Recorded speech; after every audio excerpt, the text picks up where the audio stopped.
que je suis rentré chez sapeur-pompier, l'évolution, c'est qu'il y a de plus en plus de femmes au sein des sapeurs-pompiers, comme dans toute la société. Aujourd'hui, la société s'est ouverte aux femmes ainsi que tous les métiers. Donc on a beaucoup de femmes qui sont arrivées dans notre profession. Je pense que c'est un bien, parce que tout simplement, aujourd'hui, on ne doit plus se fier au genre, mais à la compétence.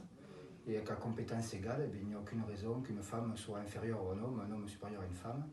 Je pense que la compétence primant, on est sur un vrai pied d'égalité aujourd'hui entre un pompier femme et un pompier homme.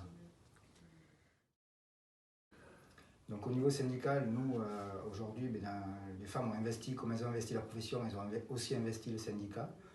On a des femmes qui sont à la fois syndiquées, qui font partie aussi on va dire, de nos bureaux. Et j'ai même des collègues à moi qui sont aujourd'hui présidentes de syndicats au sein des départements. Alors aujourd'hui, dans nos casernes, heureusement, ça a évolué. Moi, je suis rentré chez les pompiers, il n'y avait pas de femmes quand j'ai commencé chez les pompiers. Donc aujourd'hui, il y en a de plus en plus. Ça nous a obligés à faire évoluer nos mentalités et aussi à faire évoluer nos structures, que ce soit au niveau des dortoirs, au niveau des douches, etc. Il a fallu aménager aussi les casernes en fonction. Et cet aménagement s'est fait dans la durée, donc c'est sûr que les premières qui ont essuyé les plâtres, ça n'a pas été évident parce qu'il a fallu vraiment faire évoluer notre façon de vivre même dans nos casernes, notre mentalité. Et aujourd'hui, on va quand même dans le bon sens où, pour moi, une femme dans une caserne est devenue une normalité. Plus personne ne se pose la question de savoir si une femme a sa place ou pas dans une caserne. Aujourd'hui, certaines blagues qui seraient passées il y a une vingtaine d'années ne passeraient plus aujourd'hui, tout simplement parce qu'elles peuvent être à la fois discriminantes et elles peuvent aussi engendrer un malaise de la part des personnes qui les reçoivent.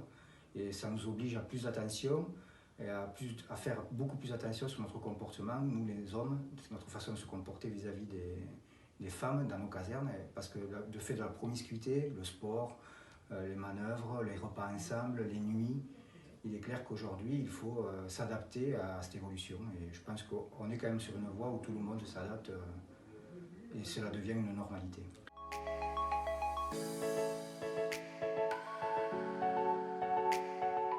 La position du syndicat elle est très claire, c'est que de toute façon on est très tranché là-dessus, il n'y a pas de raison de laisser une situation de discrimination de perdurer. Donc automatiquement nous demandons aux agents, quelle que soit la brimade reçue, de faire une procédure, qu'elle soit administrative en interne ou même qu'elle aille jusqu'au pénal au niveau de la justice. Et le syndicat soutient entièrement les personnes qui sont dans cette démarche. Parce que je pense aussi qu'on a encore des récalcitrants à l'évolution et malheureusement la seule façon de faire évoluer ces récalcitrants sera d'aller jusqu'au bout des procédures pour que les femmes gagnent ce combat et qu'aujourd'hui on ne parle même plus de combat mais que ce soit juste une normalité.